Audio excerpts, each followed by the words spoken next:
Welcome to the Great British Crochet Off, a series where every single week I crochet something inspired by that week's episode of the Great British Bake Off. This week they had to make freestanding trifles, and I was inspired by the colors and the textures and the shapes of those beautiful freestanding trifles to make these placemats inspired by them. So these are inspired by 4 different bakers' freestanding trifles. Now let's go back in time and I'll show you how we got here. I have a unique problem where I know what I want to make, but I'm still trying to figure out which of the baker's bake I'm going to go with for like my coloring and design. I want to do crocheted mandala placemats. I've seen people doing these before and they would be perfect. I have like a wooden table and I have a couple of crocheted items around my dining room. I think it would kind of start to tie things together, and I think they would just be a great little pop of color on my beloved wooden dining room table. So that being said, I don't know what to do and who's baked to bake. So I'm kind of tempted. So there's 5 options. I had to gather my thoughts. Okay, so this is my idea. There's 5 options. Toby's would obviously be a very Christmassy one, and so I don't know if I want to do Christmas ones or not. So I feel like those are a separate thing. And then I have the other bakers 4. Do I make one themed after each of the bakers' bakes? And would it bother me that there's 4 different things on my table?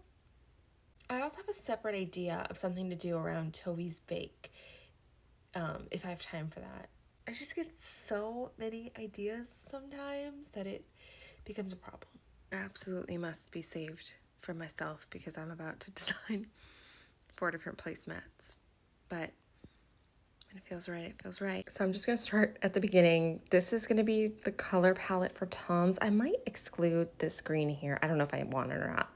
But I think this is going to be the color palette for Tom's. And what I'm going to do is I'll show you the color palette, and then I'll show you like the finished one and all the stitches I used to get there in case you want to recreate it, just to keep this into one clean video. Here's the color palette for Erin's. I tried to lean really heavy in the pink realm. I grabbed a little bit of that like mango-y orange or yellow and then some green, but we're going pink heavy for that one.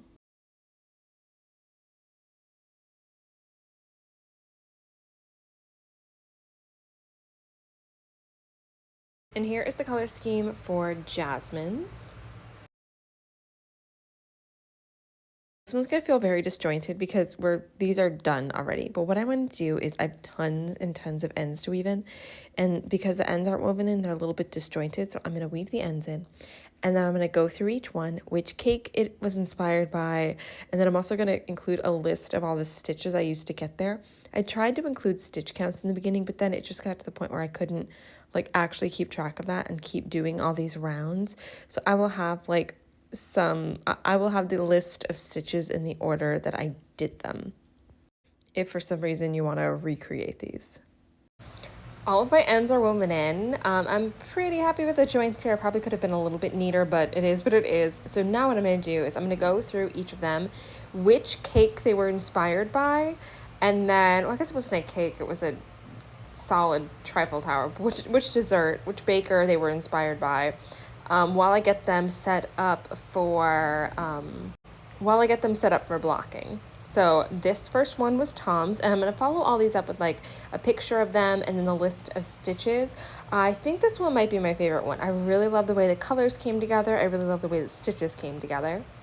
This next one was inspired by Erin's dessert, and I tried to make the edges a little like frilly, kind of, because obviously his bake was very flower inspired, so I tried to give the edges some frill, and this one's also very good. I love the openness of it.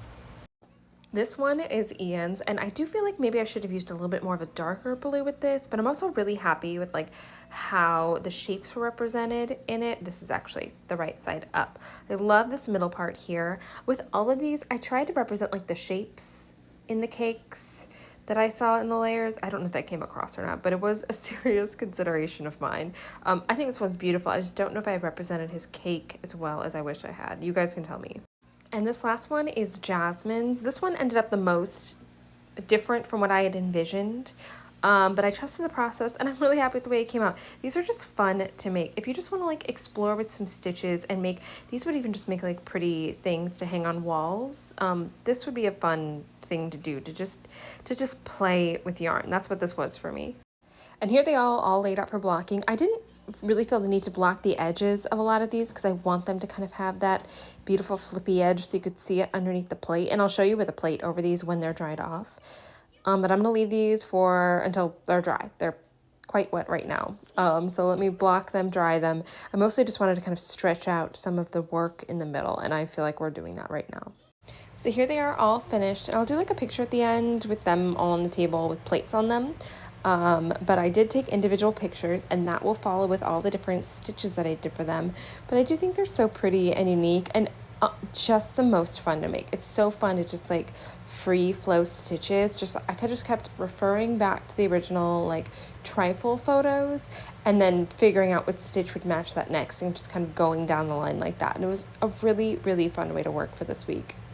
And there they are on the table. Last one's hiding behind there. And there is Violet watching me from her donut bed and all the other Great British crocheted items I have happened to make for my dining room. And there's one of them with the plate on top of it, so just a cute little flouncy edge. So pretty.